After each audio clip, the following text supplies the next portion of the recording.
Welcome, friends, to another 40k video. Today we look at the Dragon of Mars, imprisoned on the planet by the Emperor. What is it? How was it trapped there? And what effect has it had on Mars? Spoilers for the Horus Heresy novel Mechanicum by Graham Mcneil. Let's get straight into it. We start our journey with Dahlia, who is brought to the Mars forges of adept Coriel Zeth, mistress of Magma City, who knows all about her, and Dahlia agrees to help her perfect her Akashic reader. Dahlia, with her intuitive skills, manages to get it to work. Dahlia is shown a chamber that contains thousands of psychers strapped on into golden thrones. Zeth says, with its powers, she will free Mars from dogma and tradition. Zeth says, with Dahlia's connection to the warp, she can read the Akashic record, the wellspring of every thought, action and deed, and there find old technology, and they will harness the power of the Astronomicon to do this. Zeth says, some say, the machine god is buried beneath the surface of Mars.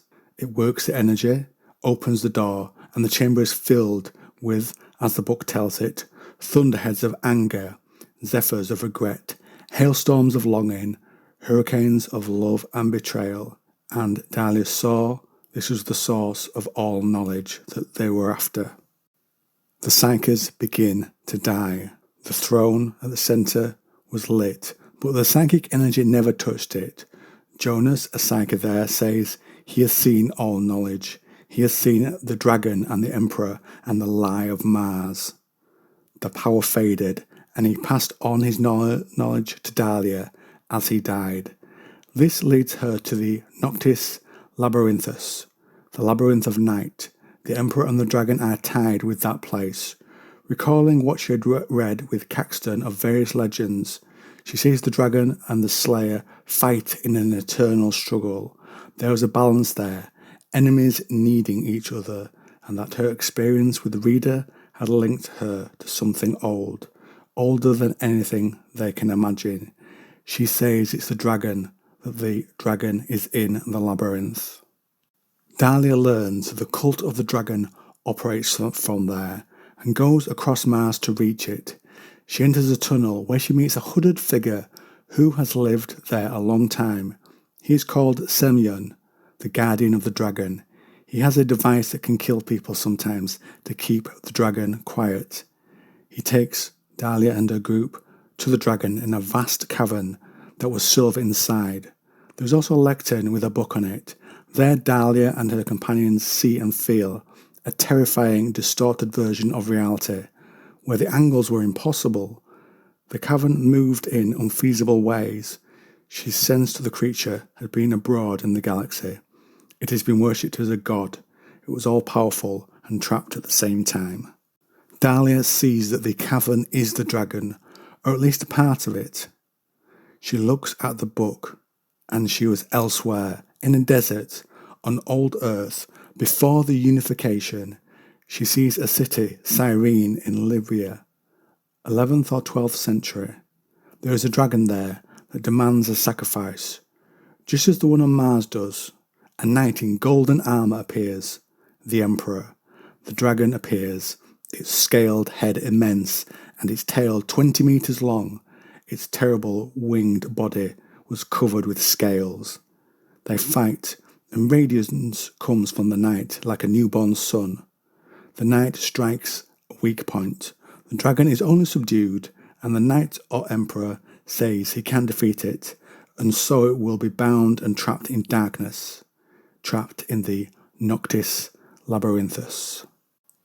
And it's trapped there because the Emperor sees the future, and he has prepared a prophecy of his coming, so that in the future Mars would see him as divine and aid with his push for mankind to master science. He would need the Mechanicum, and from the dragon's dreams came the first machines of the tech priests. This truth, if outed, could tear Mars from the Imperium, though they need each other.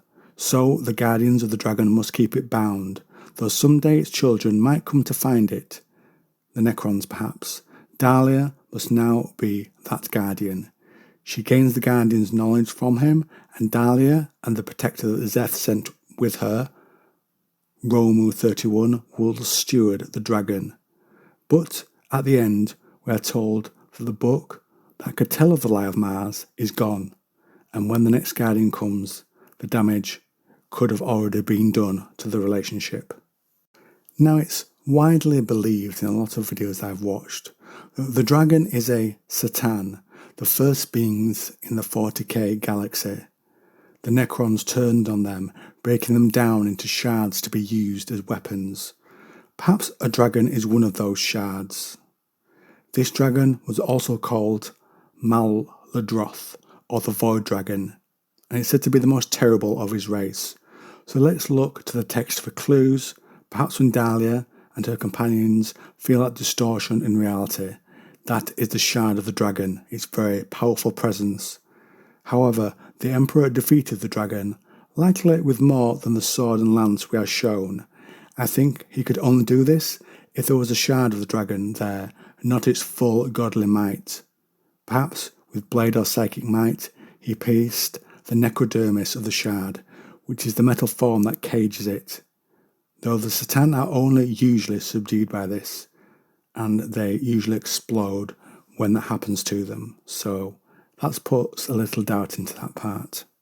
By the dragon's dreams, I think this can be either Necron technology trapping it, being used by those early tech priests to get those early ideas, or, and this is the one I favour, the edges of the trapped Satan's mind reaching those around it. Also, the age of the thing is mentioned. It's mentioned that it is older than what they can imagine. The Satan would fit this as the first race, perhaps the machinery that houses the Satan, which I are told the Emperor put into place, is a final clue, as one method for binding the Satan are tesseract labyrinths, similar to the name of its Mars prison of Noctis Labyrinthus. So now, friends, I turn this over to you. Comment down below with your thoughts.